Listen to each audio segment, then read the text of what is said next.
podemos contar unas historias de astrólogos y su relación con los reyes o con los poderosos, con los príncipes. Es difícil ser astrólogo de un poderoso porque cuando uno le pronostica algo desagradable, el tipo se enoja.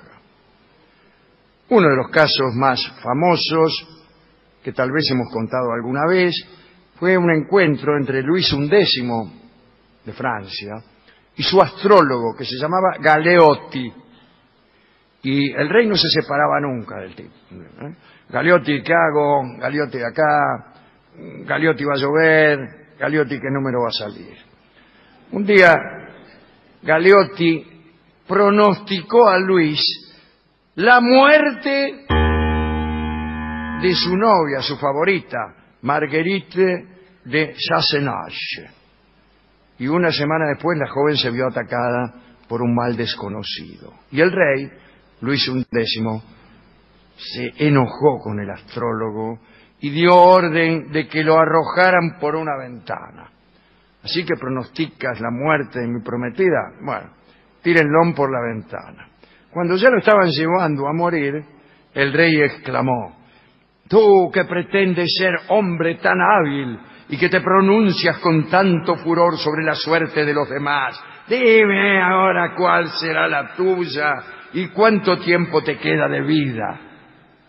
El astrólogo respondió: Señor, moriré 3 días antes que vos.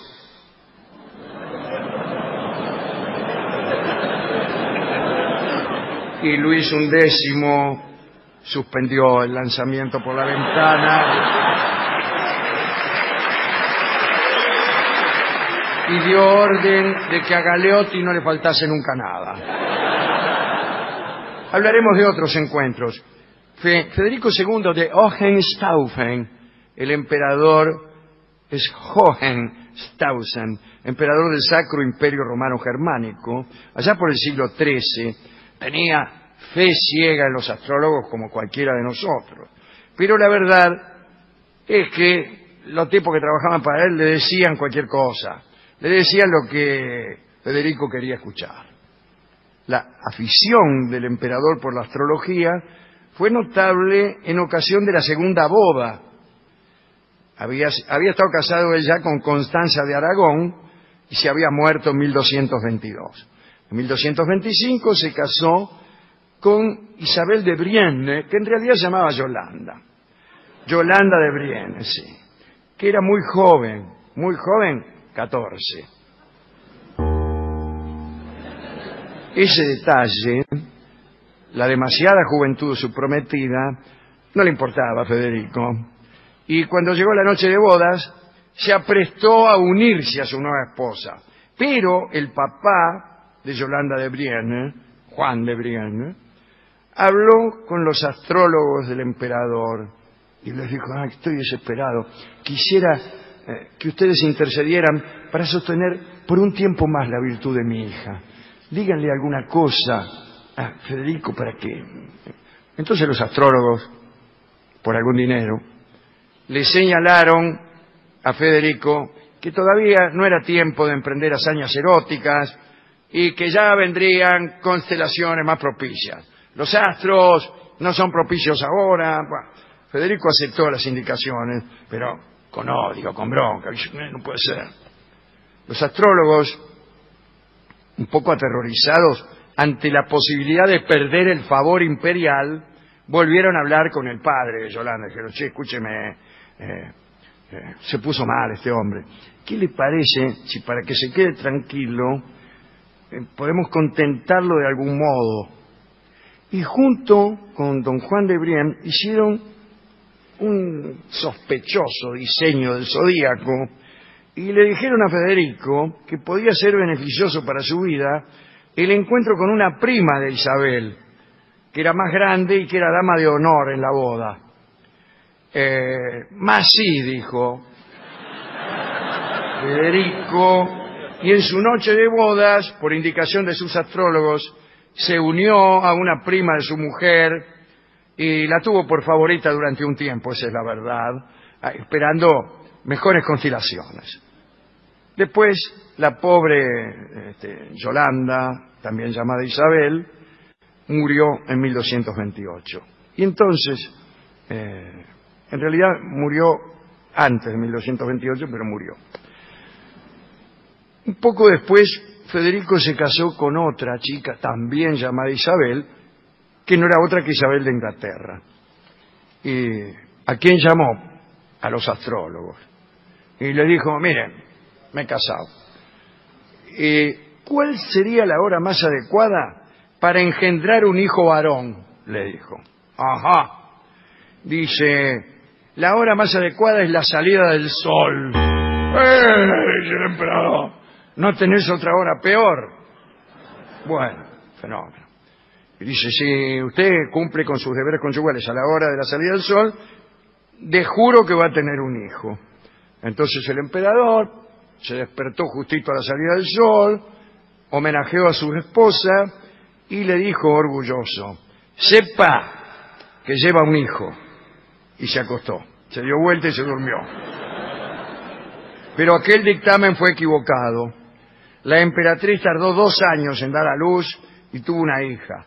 Pero antes el equipo de astrólogos había sido cambiado por otro. Así que eso lo explica todo. Enrique VII de Inglaterra reinó, sería mucho mejor, entre 1485 y 1509. Y un día, ya de 1509, Enrique se enteró de que un astrólogo que andaba por ahí había vaticinado que el rey moriría dentro de aquel año. Se puso furioso, lo mandó a llamar y le dijo, ¿qué hace? Y le dijo, si eres tan hábil en predicciones, dime si puedes, ¿dónde te encontrarás en las próximas Navidades? Y el astrólogo vaciló, se quedó callado, y Enrique volvió a hablar, le dijo, os demostraré que soy tan buen astrólogo como tú, estarás en la Torre de Londres preso, y lo mandó en cana. Tal como los dos dijeron, Enrique murió en aquel año de 1509, y el pobre astrólogo estuvo preso en la torre en las Navidades que siguieron. Hablemos para terminar, o para casi terminar, de Abdülhamid II, el último sultán turco. Tenía un astrólogo llamado Nasr, y este astrólogo lo volvía loco, porque para mantenerlo bajo su influjo le decía al sultán que cada día que venía era nefasto y que lo amenazaba la muerte. Y entonces Abdul, para eludir a la muerte, había puesto en el palacio un montón de trampas, de cazagañotes, puertas secretas, en fin, cosas para que sus enemigos no pudieran matarlo, porque él pensaba que lo iban a asesinar probablemente. Cada comida que él morfaba tenía que ser revisada por los probadores, bueno, qué sé yo.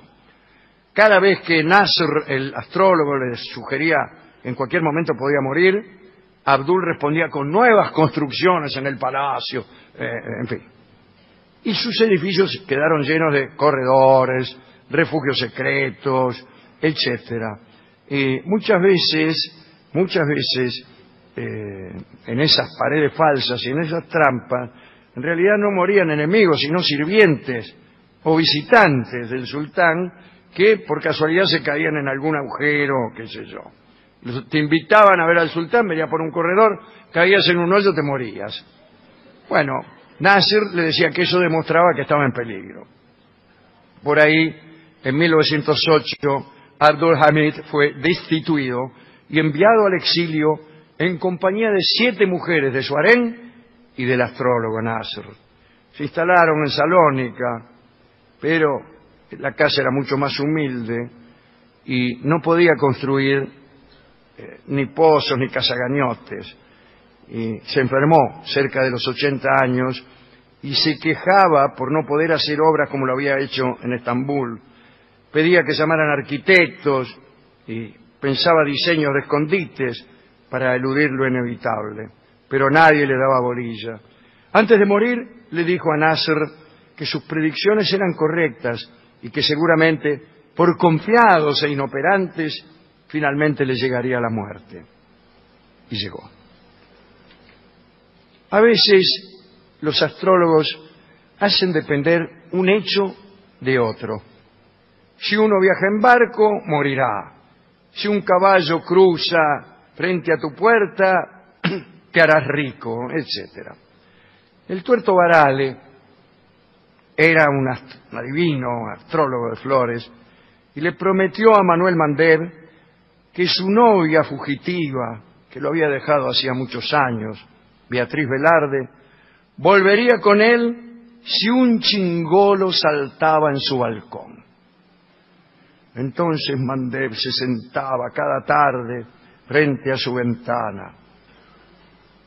Se había hecho experto en el reconocimiento de toda clase de aves: el gorrión, el misto, el jilguero, el cabecita negra, el tordo. Nunca salía. Cuando alguno llamaba a la puerta, se fastidiaba y atendía a los visitantes sin dejar de mirar para la ventana para ver si aparecía el chingolo. Pero el chingolo no aparecía. El Tuerto Varale le explicó que quedaban pocos chingolos porque a ese pájaro bagual lo había espantado el ferrocarril. Entonces, en una ocasión, Mandev le preguntó si no era posible cambiar de pájaro ante la escasez de chingolos. Y el brujo, el Tuerto Varale, respondió que también podría pensarse en sustituir a Beatriz Velarde por otra dama mejor dispuesta.